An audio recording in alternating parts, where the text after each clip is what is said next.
So I would like to now invite Shri Harsh Singh ji. He has been in UN system and before that with government for a long time. And right now he is advisor to UNDP. I think one of the credits that he has, and I was present that time, he's one of those thinkers who, when planning commission was changed, was being looked to change its name and its structure, is one of those thinkers who said transformation kind of term should be added. So in the panel discussion, he presented this title, and I'm sure it became a kind of newspaper line, at, if not the headline. But his contributions are immense in kind of informal way to contribute to shape up what planning commission, how the planning commission moved to Niti Aayog. So he has another model coming from his model that he developed as a Navodaya model to engage the laborers or migrants at local regional level. So Harsh Singh ji, to you now, please. Thank you, Rahul ji. Can you hear me? Absolutely clear. Okay. Good afternoon, friends. I come into this debate from two angles. One is some research that I did in around the early part of this decade and wrote a book called Structural Innovation for Inclusive Development in Bihar, the Navodaya Shahar Model. And the other part is what I'm doing currently in UNDP in a very large women's empowerment project called Disha Project, which we have done for 5 years. See, when I looked at Bihar in 2011, you know, people were going gaga over resurgence in Bihar and how things were turning around, and Bihar was getting ready to be the third agricultural revolution kind of thing after Punjab. Now, I got very, very amazed when I looked at it. The Bihar's urbanization ratio is 13%. And many districts in North Bihar and all have 6, 7, 8% urban ratio. And then I found that there was a planning commission study that even by 2026, Bihar's urban ratio will not go up by more than 1% or 2%. See, urban area will expand, but rural areas, the rural population will expand more, and Bihar will have very large rural population. Now, already Bihar had around 40 to 50% of the rural labor, which was totally landless. Resurgence was happening in human development indicators, but when you came to secondary schools, because the habitat structure was not very, very rural, you could not get higher secondary schools, teachers, banks could not go, etc. So I wrote in my 2012 book that, you know, floods of out-migration have created a safety valve for Bihar. But unless you do something to, you know, develop your own demographic structure, you are going to come to a very sorry state of affairs. And I'm really sorry to say that is what has happened in this COVID. We have come to a very sorry state of affairs because the migrants, the large migrant income, and Alakji talked about it. In fact, some people say 2 out of 3 able-bodied people from Bihar migrate out or used to migrate out.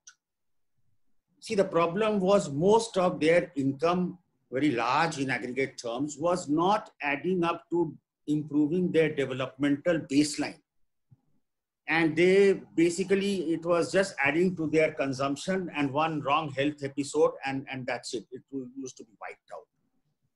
So my theory was that if you cannot change the rural-urban structure just like that, you need a new strategy. And that strategy was that you develop a tier of urban towns, rural-urban towns, you know, the typical towns which you see when you travel on the national highway, state highway, district highway, and the chai walas, dhaba walas with another 2,000, 4,000, 2, 3, 500,000 households.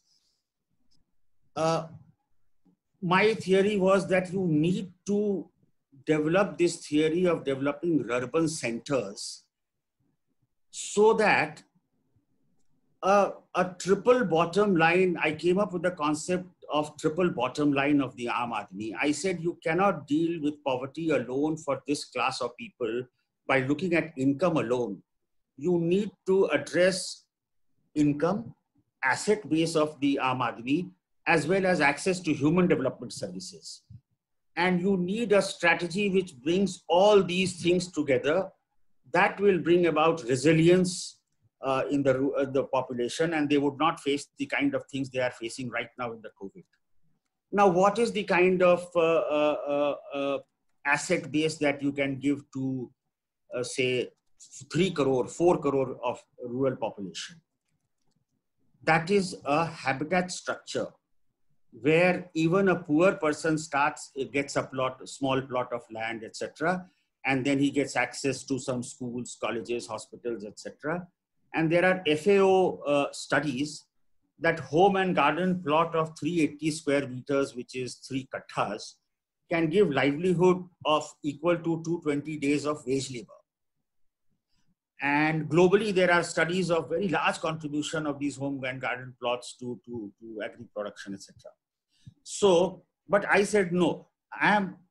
Bihar has been struggling with land reforms for 50, 60 years and has not been able to do it. So I came up with the concept of land reform plus. That land reform not just for agriculture, but for a diversified livelihood base. And that is what I said. I came up with the concept of Navodaya Shahar, which is, typically a habitat located deep in the, so that's how it's different from Pura. This is located deep in the rural hinterland. It gives access to people in terms of assets, schools, colleges, and once a habitat starts developing and it's very close to the agricultural rural hinterland, it will also start giving a lot of employment. And actually these things happen in a normal course of, demographic transition. But once public policy does not recognize it, they get stunted into very bad quality slums or rural squat, bad habitats. So that is my Navodaya Shahar model. While I put it in the case of Bihar, same applies to UP. Eastern UP has urbanization of 13%. Bundelkhand Central UP has of 20%. So the point that I want to derive from my Navodaya Shahar model is that one hears of very quick fix solutions for the migrants, that you do 2-3 months of skilling and they will be able to take off from there. I don't think so. The dip in income is so sharp that it cannot just be made for compensated by measures to increase income. An integrated strategy which looks at their asset creation, income support, and some human development linkages, so that in the medium term, their plight improves. They still should migrate, they still could migrate, but at least they come back to a place. And there was an IHD study itself, which said that around 2/3 of the migrants want to come back home, but they don't want to come back to a absolute rural area. They want to come back to a nice buzzing habitat, which has a cinema hall, which has a market, which has transport. So even the rural center. So I estimated that if you develop 7 to 8 such Navodaya Shahars in a district, no place will be more than 8 to 10 kilometers away from a developed habitat. People from deep rural areas could start moving there progressively. People from urban areas, squalor, can also start coming back to these, and it can become a very nice thing. So this was my Navodaya Shahar model. I think there is no getting away from it in this migrant crisis, and needs to be looked at seriously. And the thing is that it's not an investment by government. Through PPP model, this can become a win-win for the people who have land and who can allocate land and get back much, much higher returns by developing a habitat. What is required is political will and an organizing process. Rahulji, how much time I have? I want to Yeah, maybe about 2 minutes. Okay. Yeah. The other part, now let me come to UNDP, where we are working with women, and we suddenly realized that our skilling approach for rural sector was very jaundiced, especially for women. We just wanted to make women farmers a little more better in technical aspects, rural youth as a feedstock into urban industries, etc. We never realized that the educated next generation needs more aspirational job roles of managers, etc., and working in the rural value chain itself. You know, we are experts from urban areas, go to rural areas, do something. When we come back, the project collapses, etc. Therefore, we need to have a dramatic change in the approach to skilling. We need to create massive capacities in the rural sector so that agri-value chain, artisanal value chain, community services, rural infrastructure, all these are managed by the rural youth, including women, whose workforce participation rate is 25%. It has to be improved dramatically through these measures. So this is a very new approach to skilling, which has to be adopted by the government if rural areas have to be revived to take care of the challenges and to build on the opportunities.